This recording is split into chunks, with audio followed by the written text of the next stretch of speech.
Alors vous êtes ici à l'atelier de restauration et de conservation de photographie de la ville de Paris. Les œuvres qui arrivent ici à l'atelier de restauration proviennent de toutes les époques.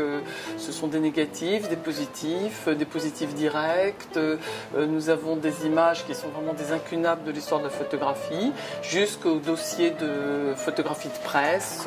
Quand on dit la photographie, en fait, on fait appel à une notion qui est très abstraite, puisqu'on devrait dire les photographies. Ce sont des objets très différents.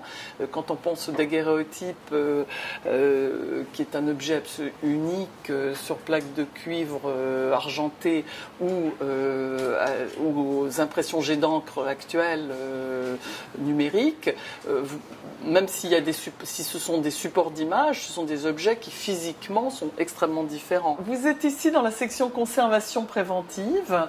C'est le premier contact, c'est-à-dire que en amont de tout plan de conservation et de diffusion, cette section doit voir un petit peu l'état des lieux.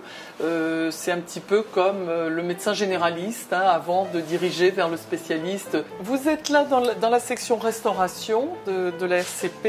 Vous avez là un petit panel en fait de procédés totalement différents et qui posent bien sûr des problèmes de conservation et de restauration très différents, qui vont du daguerréotype. Ici nous sommes dans les collections de l'agence Roger Violet. Ce sont des portraits des années 1850.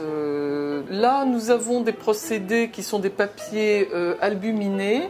Nous sommes ici dans une déontologie qui privilégie les interventions minimalistes afin de respecter tout le matériau d'origine.